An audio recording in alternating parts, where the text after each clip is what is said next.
Estamos hablando de rendición de cuentas. El día de hoy nos acompaña un ciudadano que en su actividad profesional ha sido uno de los promotores para que en nuestro país la transparencia sea parte de un sistema institucional.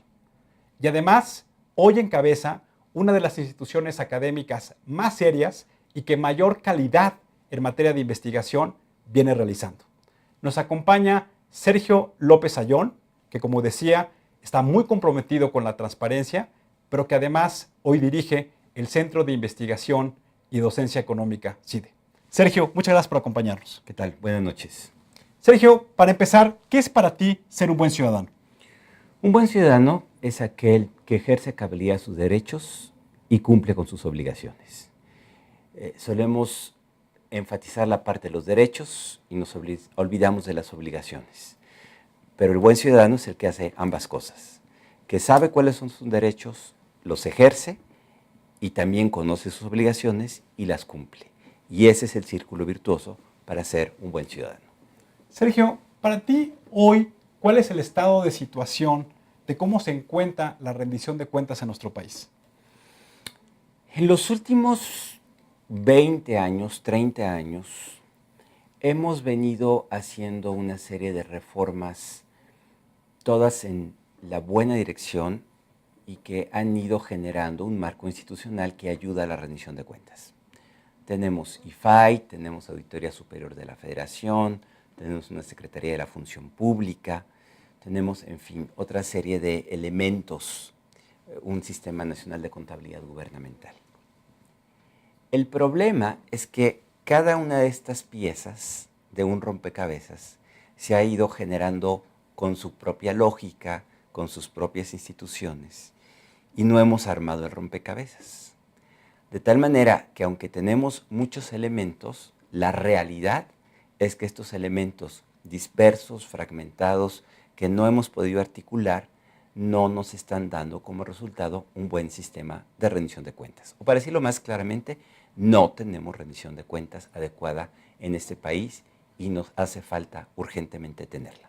¿Qué tenemos que hacer los ciudadanos, las organizaciones de la sociedad civil, para trabajar junto con el gobierno, junto con las instituciones académicas, para armar este rompecabezas que tanto necesita nuestro país? Yo creo que lo primero que tenemos que entender es cuál es la relación ciudadano-autoridad en un Estado democrático, constitucional, de derecho. Y yo creo que la podemos explicar fácilmente si pensamos que lo que hacemos los ciudadanos cuando elegimos a un gobierno, a un alcalde, a un gobernador, a un presidente o a un diputado, es que lo estamos contratando para que ejerza los recursos públicos, para que haga cierto tipo de actividades. Y que al hacerlo nos tiene que decir a nosotros, que lo contratamos, qué y por qué lo hizo, cómo ejerció los recursos, cuáles eran sus resultados, cuáles fueron sus resultados y qué tan lejos o cerca se quedó de lo que propuso, para que el ciudadano lo pueda evaluar y al volver a votar, confirme, sancione positiva o negativamente la conducta de ese gobernante.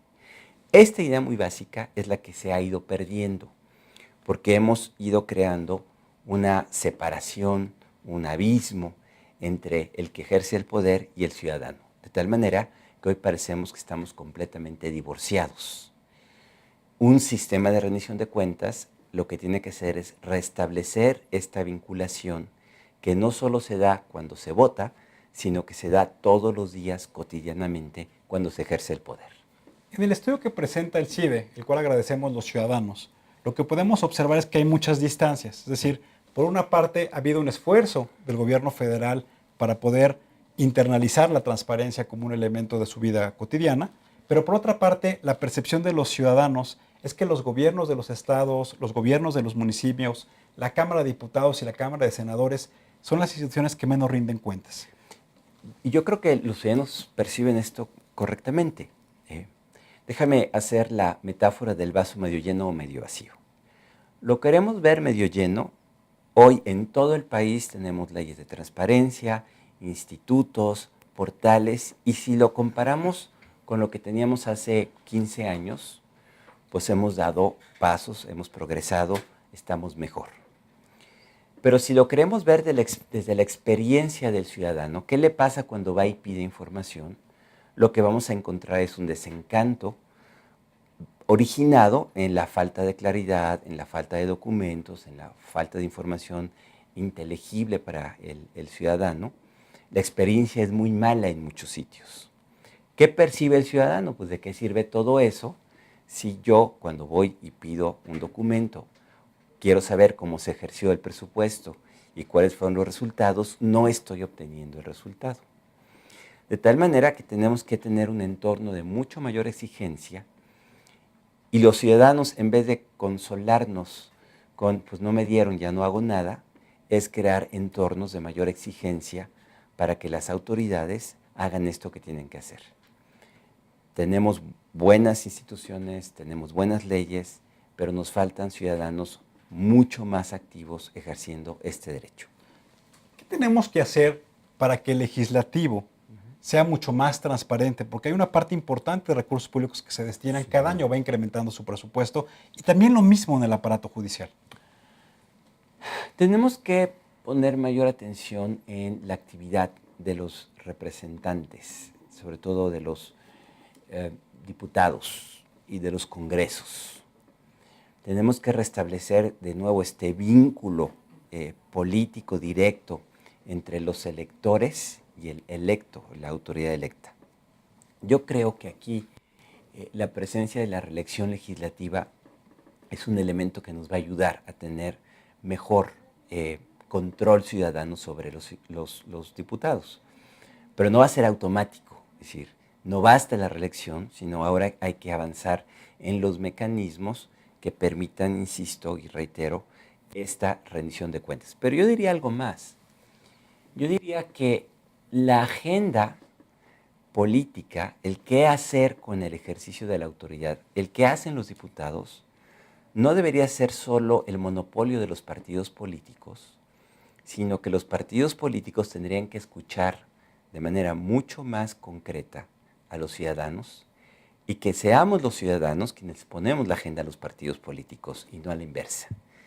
Y esto hoy es muy difícil porque no contamos con estos mecanismos que nos permitan una adecuada rendición de cuentas. Aquí en este programa también hemos platicado que hoy vemos también una desvinculación de organizaciones de la sociedad civil que de manera muy profesional están haciendo estudios, periódicos, sobre cuál debe ser la calidad de las políticas públicas y su eficacia. Claro. Pero también creo que es importante que se dé esa vinculación con los ciudadanos. ¿Cómo la logramos, Sergio? Tú que también eres parte de sociedad civil. Yo pienso que tenemos que trabajar a un nivel mucho más básico. A ver, las muy buenas organizaciones de sociedad civil que están haciendo estudios de política pública, lo seguimos haciendo desde la perspectiva del Distrito Federal, de estudios muy interesantes, muy completos sobre el ejercicio del presupuesto, por ejemplo, o la obra pública, o los programas sociales. Bueno, a mí me parece que tenemos que bajar a otro nivel, a un nivel mucho más básico, a nivel de los municipios. ¿Sí? Que los ciudadanos de un municipio tengan mucho mejor información sobre cuántos recursos se están recibiendo, cómo se va a gastar, qué hace el presidente municipal, la función del cabildo, y entonces empezar a tener una rendición de cuentas más atada a condiciones concretas de vida y de, digamos, generación de utilidad pública en el ejercicio de la actividad de los gobiernos locales, porque de otra manera estos estudios, o incluso el que hace el CIDE en la métrica, pues son buenas referencias, pero no le están diciendo nada al ciudadano de a pie. Se quedan ahí. Se quedan ahí. Necesitamos, con el trabajo de los ciudadanos, de las organizaciones vecinales, de las organizaciones que están, digamos, a los niveles de operación más básico, tener mejores, dotarlas de mejores herramientas, enseñarle a utilizar estas herramientas, de tal manera que tengan una incidencia más directa en lo que hace un presidente municipal o un gobernador. Tenemos que reiterar que esta no es una historia del centro hacia las entidades federativas y de ahí a los municipios, tiene que ser al revés, tiene que ser del ciudadano, de su contacto con su gobierno local hacia arriba. Sergio, hoy es importante también la discusión que están dando en el Congreso de un sistema nacional anticorrupción. Sí. ¿Cuál es tu opinión de cuáles deben ser los elementos básicos que debe incorporar esta iniciativa? A mí me parece que el documento de la sociedad civil, lo que yo enfatizaría es que lo que está diciendo es, uno, no nos den a tole con el dedo. O sea, reformas cosméticas ya hemos tenido muchas y no creemos en ellas. Pero dice dos, lo que tienen que hacer es articular las piezas que ya existen y dotarlas de mejores herramientas para que esto funcione. Y estas 4 propuestas que tú mencionaste al principio del programa y otras que están en diferentes documentos, lo que tratan de decir es, tenemos que armar el rompecabezas de esta manera.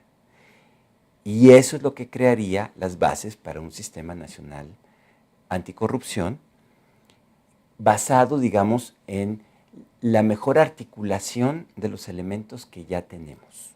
¿Sí? ¿Qué pasa hoy? Si yo pido información y me la dan y encuentro que esa información es inexacta o poco verídica, no pasa nada. ¿Qué se queda con el ciudadano? Pues ya me enteré y no pasa nada. ¿Sí? ¿Qué pasa cuando la Autoridad Superior de la Federación hace una evaluación del ejercicio inmediato anterior y la reporta a la Cámara de Diputados? No pasa nada. ¿Sí? Esta sensación de impunidad es la que acaba frustrando al ciudadano y generando una enorme desconfianza en estos mecanismos. Pero no funcionan porque no están adecuadamente articulados. Eso es lo que tenemos que lograr y por eso la exigencia de las organizaciones al Congreso, decirles, háganlo, pero no háganlo como ustedes quieran, háganlo así para tener un mejor resultado. O sea, reiteramos la importancia de armar el rompecabezas Así es. de las instituciones que hoy existen, pero que trabajen de manera articulada. Y de la exigencia de la sociedad civil para que esto sea así. Los invitamos para que nos escriban en nuestras redes sociales. Algunos de nuestros amigos que nos ven en todas las partes del país nos platican qué es para ellos la rendición de cuentas. José Romero del Estado de México nos dice que uno de los principales problemas, a lo que tú mencionabas, Sergio, es que no hay transparencia y no hay rendición de cuentas, sobre todo en los gobiernos locales. Juan Carlos Pérez del Distrito Federal nos dice que lo primero que hay que preguntarnos es ¿a quién se debe rendir cuentas? Si es a los grupos de interés que muchas veces conforman la dirección de las políticas públicas o es a los ciudadanos. ¿Y cuál es el mecanismo más idóneo para que los ciudadanos se sientan cómodos con esa rendición de cuentas? Antonio Domínguez de Monterrey nos dice, pues pareciera ser que no hay una reglamentación clara. Sobre todo, la rendición de cuentas debe estar supeditada a cómo los gobiernos y las instituciones gastan el dinero de los ciudadanos. Sergio, también creo que es importante que nos platiques. Hoy hay una iniciativa de ley que también se está discutiendo en el Congreso que parece que no va a pasar en este periodo respecto a reglamentar la reforma constitucional en materia de transparencia. ¿Cuáles consideras que son los avances de esta reforma y cuál consideras desde tu punto de vista que deben ser los elementos que también deben articularse? A ver, la reforma es importante porque viene a reiterar, a apuntalar lo que ya estaba en la Constitución, que es el derecho de todos los ciudadanos de acceder a la información gubernamental. Digamos, es un avance positivo en esta dirección. El problema, Tulio, es que seguimos pensando que reformas en la Constitución o en las leyes transforman la realidad. Y lo que tenemos que empezar a entender, y eso es lo que muestra muy bien la métrica, es que podemos tener muy buenas leyes, pero si no las acompañamos de los procedimientos, las modificaciones en las rutinas, la capacitación de los funcionarios y las herramientas, pues por buena que sea la ley, no cambia nada. Las cosas siguen igual. Y déjame apuntalar un comentario de alguno de los que nos escribieron. Dice, ¿cómo hay que hacer? Pues hay que rendir cuentas sobre el gasto. Perfecto.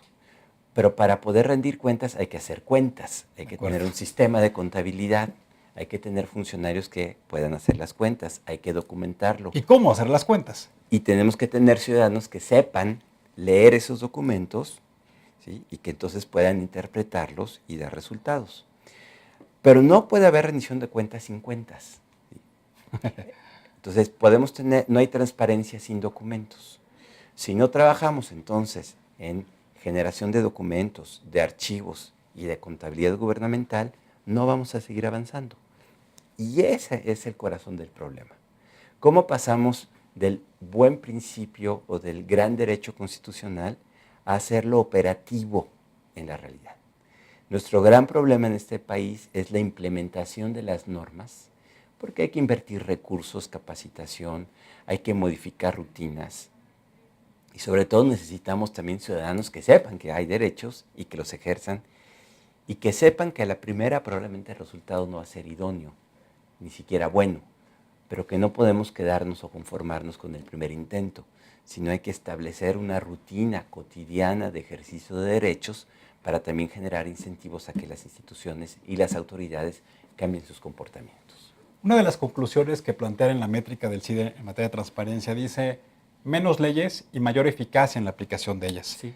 Pareciera ser que hoy hay muchas iniciativas de ley, hay muchas iniciativas que buscan reglamentar las leyes que se hicieron con el Pacto por México. Y la pregunta que quisiera hacerte desde el punto de vista como académico y como ciudadano, ¿no deberíamos empezar a discutir una gran reforma administrativa que le dé eficacia a las políticas públicas? Sin duda. O sea, parte del problema es que asumimos que el gobierno funciona bien. Y la verdad es que los gobiernos funcionan muy mal. Y en parte funcionan muy mal porque hoy es una jungla de normas, de reglas, de procedimientos que al final del día no permiten una adecuada coordinación, una adecuada definición de responsabilidades entre los diferentes niveles de gobierno.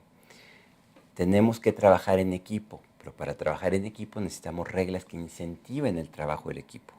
Hoy tenemos reglas en donde nadie es responsable de nada. ¿Sí? Pues cuando tienes un escenario donde nadie es responsable de nada, o todos son responsables de todo, ¿no? Pues entonces no funciona. Vamos simplificar, dejar los grandes proyectos e ir a las reformas cotidianas, concretas, específicas, que van a poder transformar el país poco a poco, pero de manera eficaz. Sergio, te agradezco mucho que nos hayas acompañado y te agradecemos como ciudadanos no solamente tu trabajo profesional, sino el trabajo del CIDE que ha venido desarrollando en todo tipo de temas y en todo tipo de investigaciones. Gracias, al contrario, por la invitación y estamos a sus órdenes. Los invitamos a que vean la próxima emisión de Buen Ciudadano. Quisiéramos terminar recapitulando lo que decía Sergio. Necesitamos menos leyes, mayor eficacia en la aplicación de las políticas públicas, pero también mayor calidad en el trabajo cotidiano, tanto de los servidores públicos como de nosotros, los ciudadanos. Los invitamos para que nos vean la próxima semana. Y recuerden, ante todo, seamos buenos ciudadanos. Buenas noches.